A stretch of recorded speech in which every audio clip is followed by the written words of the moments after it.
Price the Lord. ஹல்லேலூயா. இன்றைக்கு ஜூலை மாதம் 24ஆம் தேதி 2025 அமாவாசை. அன்புக்கு இனியவர்களே, ஒரு சில வருஷங்களுக்கு முன்பாக எனக்கு நெருக்கமான ஒரு ஊழியக்காரர் ஒரு நற்செய்தியிலே அவர் வாழ்க்கையிலே நடந்த ஒரு அருமையான நிகழ்வை சாட்சியின் ரூபமாக தெரிவித்தார். அந்த சகோதரனுக்கு பயங்கரமான காய்ச்சல். சாயங்காலம் சமயம் காய்ச்சலோடு உட்கார்ந்து ஜெபம் செய்து கொண்டிருக்கிறார். அந்த நேரத்தில் அவருக்கு ஒரு ஃபோன் கால் வருகிறது. ஐயா, என் தகப்பனார் மிகுந்த சீரியஸான நிலைமையிலே ஆஸ்பத்திரியில் இருக்கிறார், வந்து உங்களால் ஜெபம் பண்ண முடியுமா என்று கேட்கவே அந்த சகோதரர் கொஞ்சம் கூட யோசிக்காமல், கவலைப்படாதீர்கள், இதோ நான் வருகிறேன் என்று சொல்லிவிட்டார். எழுந்து சென்று அவர் சட்டை பையில பார்க்கிறார். அவருக்கு பிரயாணம் செய்வதற்கு கூட காசு கிடையாது. முழங்கால் படியிட்டு ஜெபம் செய்கிறார். கர்த்தர் கூறுகிறார், கிளம்பு மகனே. கொஞ்சம் கூட யோசிக்காமல் கர்த்தராகிய தேவன் சொல்லிவிட்டாரே என்று கீழ்ப்படிதலோடு அவர் கிளம்பி சென்று பஸ் ஸ்டாண்டில் நின்று விடுகிறார். பஸ் வருகிறது. ஏறி அமர்ந்து பிரயாணத்தை தொடர்கிறார். கண்டக்டரோ முன்னுக்கும் பின்னுக்கும் 2 முறை 3 முறை போய் வருகிறார். ஆனால் இந்த சகோதரன் இடத்துல அவர் டிக்கெட் கேட்க மாட்டேங்கிறார். இந்த முறை வந்தால் ஏதோ ஒன்று சொல்லி மன்னிப்பு கேட்டு விடுவேன் என்று தன் மனதில் எண்ணிக்கொண்டு அவர் கண்டக்டர் இடத்துல சார் என்று கூப்பிடவே கண்டக்டர் சொல்லுகிறார், ஐயோ நீங்கள் உட்காருங்க ஐயா, அது அவர் உங்களுக்காக டிக்கெட் வாங்கிட்டார். பின்னாடி திரும்பி பார்க்குறார். ஒரு சில வருஷங்களுக்கு முன்பு தன் இடத்துல ஒரு ஆலோசனை கேட்க வந்த ஒரு சகோதரர், ஐயா நல்லா இருக்கீங்களா என்று அவர் சொல்லவே, ஏன் பிரதர் எனக்கு டிக்கெட் எடுத்தீங்க? அதெல்லாம் ஒன்றும் இல்லைங்க ஐயா, இவ்வளோ கூட நான் செய்யாட்டி எப்படி என்று சொல்லவே அவருக்கு இவர் நன்றி சொல்லுகிறார். ஹாஸ்பிட்டலுக்கு போகிறார். அந்த இடத்துல பிரார்த்தனை செய்யவே மரண படுக்கையில் இருந்த அந்த சகோதரன் எழுந்து உட்கார்ந்து விட்டார். பெரிய அதிசயம் அந்த இடத்துல நடந்தது.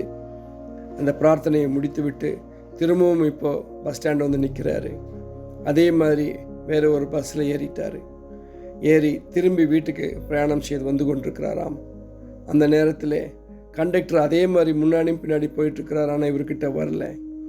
கண்டக்டர்கிட்ட கேட்கவே, ஐயா என்ன தெரியலையா, எங்கள் அம்மா உங்ககிட்ட ஜெபத்துக்கு வருவாங்க ஐயா, உங்கள் பிரார்த்தனையினால் எங்கள் குடும்பத்தில் எவ்வளவோ சமாதானத்தோடு இருக்கிறோம் ஐயா, இவ்வளோ கூட நான் செய்யாட்டி எப்படி, உட்காருங்க பிரதர் என்று சொல்லிவிட்டார். இந்த சாட்சியை பகிர்ந்து கொண்டு இந்த சகோதரன் சொன்னார், நான் என் வாழ்க்கையிலே சந்தித்த அனுபவித்த பெரிய அற்புதம் இது. ஹல்லேலூயா, ஹல்லேலூயா. சகோதரர் சொன்னார், 3 காரியங்கள் ஒரு அற்புதம் நடக்க வேண்டும் என்றால் அவசியம். கீழ்ப்படிதல். கடவுள் என்ன சொல்லுகிறாரோ அதை நாம் கீழ்ப்படிய வேணும். சுயநலமற்ற வாழ்க்கை. இந்த சகோதரருக்கே உடம்பு சரியில்லை, ஆனால் பிறர் நலனை கருதி ஓடுகிறாரே, அது 3வதாக சரியான ஒரு பிரார்த்தனை. ஹல்லேலூயா. 3மே நம்மை ஒரு அற்புதத்துக்குள்ளாக வழிநடத்தும். 1 அரசராகமம் 17ஆம் அத்தியாயம் நாம் வாசிப்போமே ஆனால், ஏலியா தீர்க்கதரிசி ஒரு விதவையின் வீட்டுக்கு செல்வதை பார்க்கிறோம். அங்கே சென்று அவருக்கு ஒரு அப்பம் செய்து கொண்டு வரும்படியாய் கேட்கிறார். அந்த விதவை கிட்ட இருந்த கடைசி மாவும் எண்ணெயும் அவ்வளோதான். அதை சாப்பிட்டு விட்டு தன் வாழ்க்கையை முடித்து கொள்ளலாம் என்று ஒரு நினைவோடு தான் அவள் இருக்கிறார்.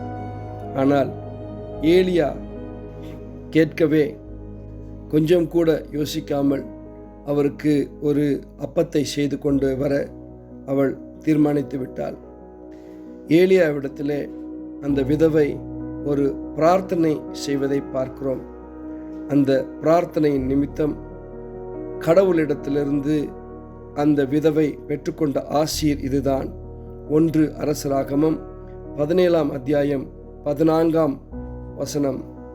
இஸ்ரேலின் கடவுளாகிய ஆண்டவர் உரைப்பது இதுவே, நாட்டில் ஆண்டவர் மழை பெய்ய செய்யும் நாள் வரை பானையில் உள்ள மாவு தீராது, களையத்தில் உள்ள எண்ணெயும் குறையாது. Hallelujah. Praise the Lord, praise the Lord. ஹல்லேலூயா.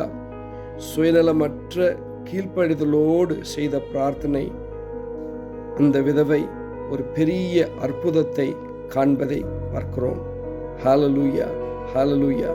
பிரியமான சகோதரனே, சகோதரியே, நம்பிக்கையோடு ஒரு அற்புதம் நிகழ வேணும் என்று காத்து கொண்டிருக்கிறீர்களா?